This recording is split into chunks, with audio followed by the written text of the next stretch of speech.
Bem-vindos ao 30 Minutos Sem Papas na Língua, o podcast onde fala do que se importa, sem medos e sem filtros. Que só estão agora a começar a eleger mulheres em cargos políticos mais elevados. Exatamente. Pronto, olha, foi giro, gostei. Gostaste? Ótimo. Eu vi no outro dia um artigo no Expresso, ainda de uma mulher que foi despedida por ter pedido a licença de maternidade. Mudarem-se as mentalidades. Desde cedo, educarem-se as crianças e os homens, pronto, os rapazes, de maneira diferente. Eu acho que uma palavra que poderia definir muito bem o futuro da igualdade de género em Portugal é progresso. Hoje trazemos um tema que continua a ser muito controverso na sociedade atual, a igualdade de género. E como convidada hoje temos Helena Dantas, uma estudante de Relações Públicas e Comunicação Empresarial e uma pessoa muito ligada a este tipo de temas. Olá, Helena, tudo bem? Olá, Dinis. Agradeço desde já o convite para estar aqui hoje contigo, no 30 Minutos Sem Papas na Língua. A verdade é que este tema sempre foi muito importante para mim e, portanto, é realmente uma honra estar aqui hoje para poder falar sobre ele. Perfeito. Eu pensei em nós começarmos assim com um quebra-gelo para não irmos logo diretamente à temática. Então aquilo que vamos fazer é, eu vou-te dar frases e tu vais falar, associar o conceito a essa frase. São sempre conceitos associados à igualdade de género ou movimentos que foram feitos, ou são sempre temáticas em relação à igualdade de género. Vamos a isso? Bora? Então vá. Diferença entre o que os homens e as mulheres recebem pelo mesmo trabalho. Gender pay gap. Barreira invisível que impede mulheres de chegar a cargos de topo. Teto de vidro. Ato de matar uma mulher pelo simples fato de ser. Feminicídio. Direito de decidir-se quando e quantas vezes engravidar. Direitos reprodutivos. Esta não sei se tu sabes, mas vamos ver. Movimento global que luta contra o assédio e o abuso sexual. Esse é o hashtag #MeToo, não é? Exatamente.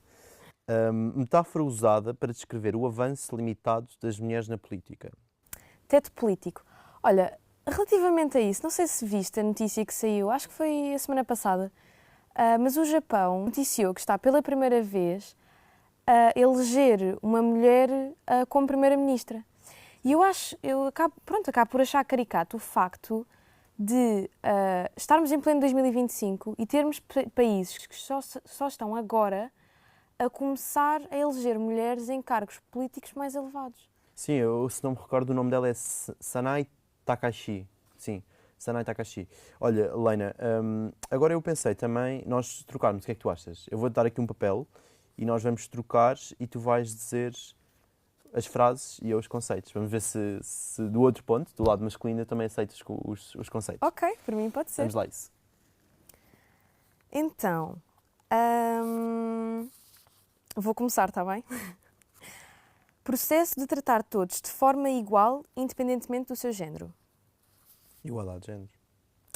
Campanha da ONU que convida homens a lutar pela igualdade.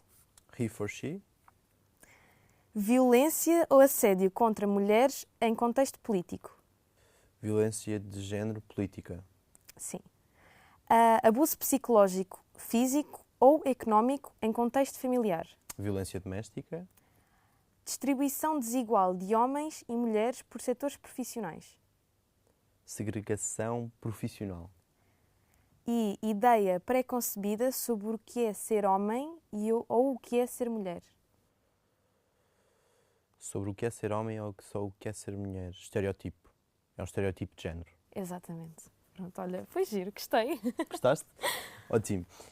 Agora que já vimos alguns conceitos sobre a igualdade de género, eu gostava que conseguíssemos perceber se este ainda é um tema muito atual para ti e se achas que é um tema que ainda há muito caminho a percorrer. Sim, eu verdadeiramente acho que é um caminho que ainda precisa de ser percorrido, porque é importante recordarmos que a igualdade de género não é apenas uma questão de direitos humanos, mas é principalmente uma questão de progresso social, de progresso económico e até cultural. Repara, ainda antes do 25 de Abril, há cerca de 60 anos atrás, pronto, cá em Portugal, as mulheres não tinham direito ao voto. As mulheres não tinham a independência de decidir se queriam ou não queriam viajar sozinhas. Elas tinham que pedir ao marido ou ao pai ou ao irmão, pronto, à figura masculina que tinham mais próxima, permissão para poderem viajar.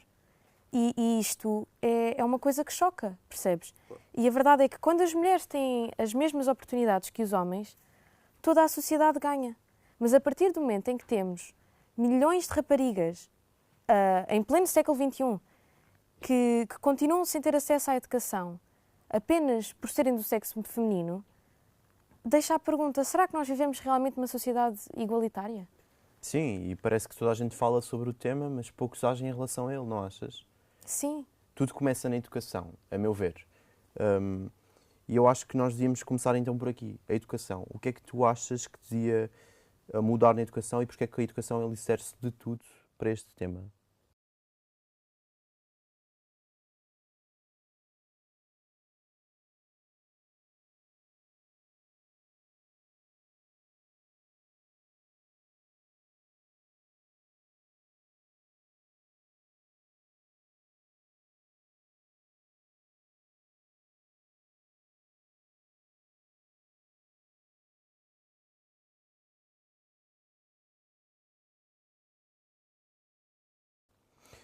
E é surreal pensar que em 2025 isto ainda acontece.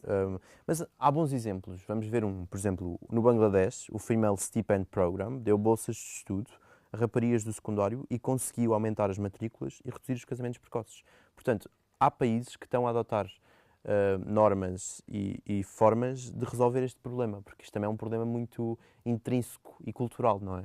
Sim, exatamente. Olha, outra iniciativa que também foi assim, uma revolução neste tema foi o programa Oportunidades, que foi implementado no México. Sim. E este programa basicamente consistia em eles darem apoio financeiro às famílias, desde que as filhas dessas famílias fossem à escola e tivessem acompanhamento de saúde. Ou seja, estão a tornar presente nas famílias que não tinham esse hábito essa questão de também tem que haver educação nas mulheres. Ou seja, quando se investe na educação das mulheres, o retorno é imediato. Exatamente, porque é assim, a educação é independência. A partir do momento em que nós temos educação, temos a possibilidade e a capacidade de sermos independentes e pensarmos por nós, não termos que depender de ninguém. Mas nós necessitamos, e eu acho que a sociedade é isto que precisa neste momento, precisamos de políticas que combatam as barreiras culturais e económicas que nos impedem de fazer isso. Sim, e também precisamos de uma educação de igualdade dentro da própria sala de aula, não achas? Sim, porque mesmo onde há acesso, continuam a haver alguns preconceitos. Repara, nós supostamente já não vivemos numa época em que as mulheres, as raparigas, pronto, são encorajadas a ir para letras e os rapazes são encorajados a ir para ciências. Mas a verdade é que ainda há casas e ainda há famílias que criam os seus filhos desta forma, que educam desta forma e que pensam desta forma. E é preciso continuarmos, principalmente é preciso continuarmos a desconstruir estes papéis desde cedo. Concordo plenamente. Mas não é só na área de educação que é preciso mudar. Então, vê lá, quando essas raparigas finalmente conseguem estudar, acabam por entrar no mercado de trabalho que ainda é desigual. Falemos agora do mercado de trabalho, então, concretamente. Na tua opinião, o que é que tu achas do tema das disparidades salariais? Olha, a meu ver, apesar de já ter havido uma pequena evolução relativamente à igualdade de género na sociedade em geral, acaba por ainda ser comum em muitas empresas homens e mulheres que têm cargos semelhantes receberem salários diferentes. Em Portugal, por exemplo, as mulheres ganham, em média, menos de 13 a 20% do que os homens. E só 9% das grandes empresas é que têm mulher na liderança. Sim. Olha, este acaba por ser o tal teto de vidro de que falávamos há pouco. É aquela barreira invisível que ninguém admite que vê, mas que toda a gente sente. Eu vi no outro dia um artigo no Expresso, ainda uma mulher que foi despedida por ter pedido a licença de maternidade. Ou seja, estava grávida e pediu a licença de maternidade e, passados os meses, quando acabou a licença, foi despedida. Eu gostava de falar um bocadinho dessa tua opinião sobre a licença de maternidade, sobre este tema. O que é que tu achas? Olha, muito sinceramente, eu acho que não é normal as mulheres ficarem desempregadas apenas por pedirem licença de maternidade. Especialmente e principalmente dada a situação em que se encontram, naquele momento.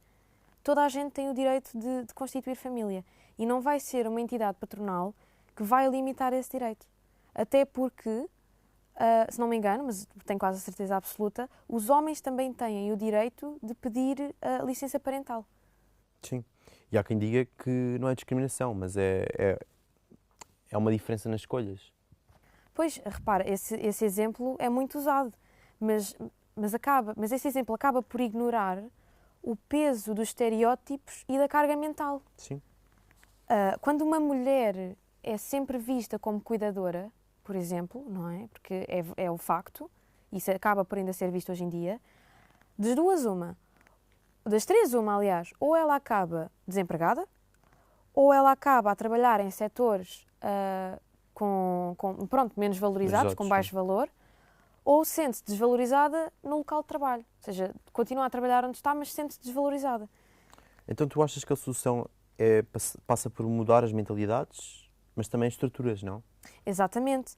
Por exemplo, relativamente à disparidade salarial, algumas políticas já ajudam, como a Diretiva Europeia da Transparência Salarial, Sim. exatamente, de 2023, que obriga as empresas a referirem as diferenças que há entre pagamentos de género. E, por exemplo, ainda há também aquele programa de mentoria e de recrutamento cego, que agora começou a ser implementado, que elimina o gender bias. Ok. Mas eu acho que ainda falta alguma iniciativa por parte das empresas. Já se vê algumas iniciativas serem criadas em empresas grandes, multinacionais. Por exemplo, eu estive a ver um artigo da UI que já está a implementar muito esta coisa do gender bias nas entrevistas e na fase de recrutamento, mas acho que ainda é uma coisa estrutural que tem que ser mudada nas empresas. Exatamente, e nos governos também. Nós precisamos de políticas de conciliação entre trabalho e família, onde a parentalidade seja partilhada, onde a carga não seja toda colocada apenas na mulher. Porque, pensa, se os homens também tiverem esta carga de parentalidade, essa questão deixa de ser um problema, deixam de despedir as mulheres, porque os homens também vão pôr a licença de parentalidade. Sim, e como a minha avó diz, e muito bem, não é apenas dar flores no Dia da Mulher, é também dar oportunidades iguais a ambos os géneros todos os dias, não é? Exatamente. Olha, eu gostava de falar um bocadinho sobre a violência de género e a saúde reprodutiva. O que é que tu achas? É um tema que te identificas, que não? Olha, graças a Deus nunca passei por nada assim impactante. Claro que continuo a levar com, desculpa a expressão, com os piropos na rua e é uma coisa que me incomoda diariamente e acredito que falo por mim e falo por todas as mulheres que conheço e todas as que não conheço. Toda a gente passa por isto e é uma coisa que tem que mudar. Pá, eu estava aqui a lembrar-me que eu li um estudo que uma em cada 3 mulheres no mundo já sofreu de violência de um parceiro íntimo. Sim, é assim, é assustador pensar e saber que isto ainda acontece nos dias de hoje. E o pior disto é que não são só números, são vidas, percebes? São vidas que se perdem. Em Portugal, por exemplo, só no primeiro semestre de 2025, 11 das 13 vítimas mortais de violência doméstica eram mulheres. E o mais triste é que muitas dessas mortes podiam ter sido evitadas com respostas mais rápidas e mais eficazes. Que soluções é que tu consideras haver? Olha, existem, por exemplo, em Portugal, associações como a APAV, a Associação de Apoio à Vítima, casas de abrigo e linhas de emergência às quais as vítimas podem recorrer. E eu sei que isto, não sei se existem outras APAVs no mundo, mas sei que também existem linhas de emergência em outros países. Mas tu achas que estas soluções são realmente eficazes? Não devíamos resolver o problema pela raiz? Claro que estas soluções neste momento tapam o buraco, não é? Resolvem o problema, mas resolvemos realmente o problema da violência doméstica e principalmente da parte masculina para a parte entre a figura masculina e a figura feminina? Eu acho que, na verdade, o que talvez fosse mais eficaz a fazer era realmente mudarem-se as mentalidades. Desde cedo, educarem-se as crianças e os homens, pronto, os rapazes, de maneira diferente, mudarem-se as mentalidades dos homens hoje em dia e pronto, acho que isto faria muito mais sentido do que ao invés de estarmos a arranjar soluções a curto prazo. É como aquela expressão de estar a tapar uma ferida com um penso rápido, não é? Sim. De todas as problemáticas da igualdade de género, qual é aquela que tu mais te identificas no dia a dia? Olha, a problemática que mais me afeta é a questão das necessidades básicas das mulheres não serem asseguradas. E quando me refiro a necessidades básicas, refiro-me a produtos de higiene Íntimo e básico, sim. íntima e básica, pronto. Eu acabo por ficar com esta questão na cabeça e pronto, não sei se é uma boa expressão para usar, desculpa, vou dizer, mas eu pergunto-me do porquê é que eu vou a centros de saúde e tenho preservativos de graça, o que eu acho totalmente ok, eu acho que é Sim, necessário aumentos haver isso. contraceptivo, senão também... Exatamente, não, e é perfeitamente válido, ok sim. e é válido, eu acho que é muito bom termos isso. Mas porquê é que temos isso e não temos tampões, copos menstruais ou pensos higiênicos disponíveis? Estes produtos de higiene básica feminina deveriam ser fornecidos gratuitamente. Repara, hoje em dia, 2 pacotes de pensos higiênicos custam, no mínimo, 8 euros. E eu não estou a falar de marcas top cenas. Estou a falar de marcas brancas. Sim. Realmente não tinha noção que as necessidades básicas femininas tinham um custo assim tão elevado. Falando agora da medicina, ainda há doenças como a endometriose ou síndrome do ovário poliquístico, acho que é assim que se diz, desculpa o meu português às vezes, que segundo as mulheres continuam invisíveis. O que é que tu tens a dizer sobre isso? Olha, Diniz, a realidade é que a medicina foi construída com base no corpo masculino como um modelo padrão. Não há como evitar esta questão. Hoje em dia já se começou a mudar isso. Mas as mulheres, quando a medicina começou a ser estudada, as mulheres foram subrepresentadas nos ensaios clínicos, o que levou a uma falta de conhecimento sobre como certas doenças evoluem e como é que se manifestam. E doenças como a endometriose e o síndrome do ovário poliquístico continuam subdiagnosticadas e pouco investigadas, percebes? E isto revela uma invisibilidade estrutural na ciência médica.